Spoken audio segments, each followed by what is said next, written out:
Hey everybody, welcome to my review of One Piece chapter 1139, titled Mountain Eater. So, last chapter was big. We got the Harley text. I just uploaded that like a couple of days ago, and actually as of recording this video, what is it? I believe it is, oh shoot, what is it? Chapter 141 is already out, so I'm 3 chapters behind. It's hard to keep up, and catching up, more chapters got released, and yeah, that's just going to be a struggle till I'm actually live. But it's all, try not to reference future events too much. Though I will use a little bit of like foreknowledge to help point things out. For instance, here on the cover page of Ogre Child Yamato and the Golden Harvest. Wait, the Golden Harvest Surrogate Pilgrimage. Is that what it's called in like the Viz translation? Yeah, okay. So we see as Who's Who has two individuals that they've captured a rebellious duo. So Who's Who has captured a bunch of women inside of Wano, and yeah, and these two individuals on the ground, if you look at them, you can tell that's Ulti and Page One. Anyways, add to the chapter itself. So, Luffy, Road, Zoro, and Nami are all going through the castle. They're like, where the hell is this key? We gotta. Are we even gonna find it before sundown? Road says, hey, the only people who would really know where the keys are would be like Jarl. To which Luffy's like, oh, hey, we should ask Gramps. To which Road's like, no, no, don't. Nobody wants Loki free. That's just a you thing. And while investigating around the castle, they find the throne room where they find the all the battle damage and stuff from when Loki fought his father here. I'm actually forgetting if we actually know that for certain or if that's just a presumption, but sees the demon summoning circle that Shamrock and Gunko used to teleport here. And while they're looking at it, they're freaking out. There's some demony looking things. Road's ready to run. And Luffy's just looking at it like, huh. I feel like I've seen this before. I don't quite remember, though. Because, well, they appeared when the Gorosei were summoned, but Luffy was a little too preoccupied with the Gorosei to, get a good look at it. But, yeah.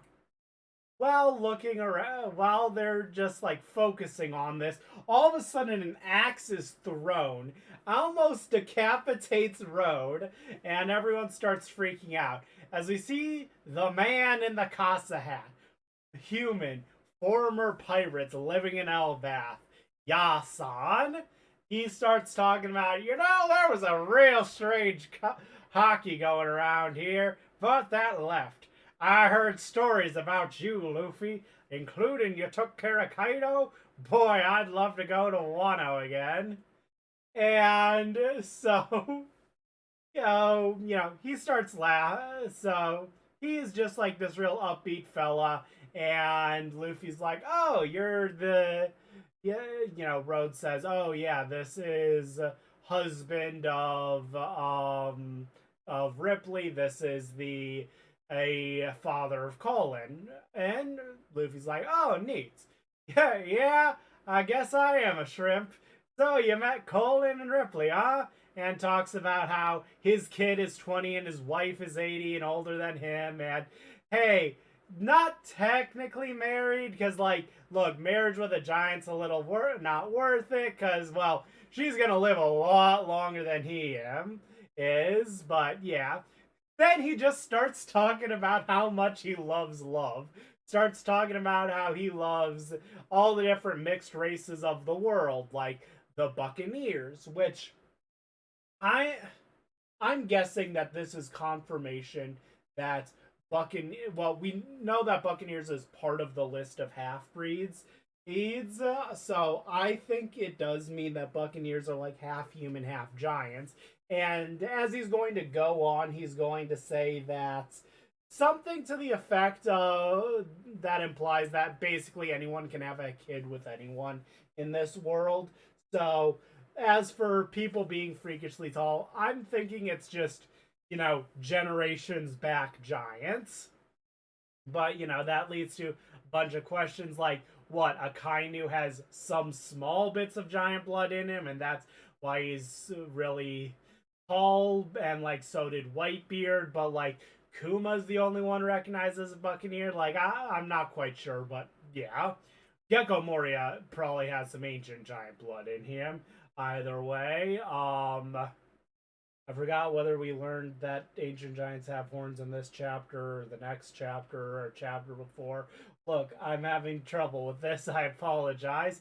Mentions the long arms, the long legs, the Wotons. Wotons being half giants, half fishmen. Which, side note, as people have discussed, yeah, Watatsumi was probably a pufferfish Woton. And then the Donsundadas, which literally no one knows what that is yet. And he starts calling himself the Preacher of Love. He's giving off massive, like, Roshi Jiraiya energy, but, like, more safe for work. Yeah, Luffy says that, yeah, this is basically what Sanji will be like when he's older. And Luffy mentions wanting to free Loki. To which Yasan is like, hey, awesome. If I love one thing, it's somebody other than me causing trouble.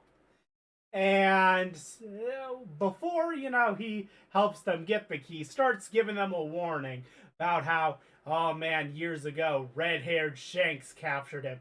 Prior to that, no one's ever been. Hey, where are you guys going? I'm gonna look for the key. It'll probably take a while. Yeah, you're wasting our time. He's giving us a warning. You should listen. To which Yasan has a smile on his face. He has a flashback to. I'm just going to spoil this now, even though because it's spelled out at the end of the chapter.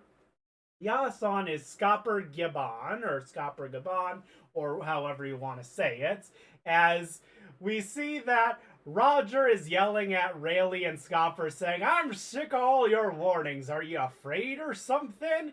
To which Scopper starts yelling at Roger.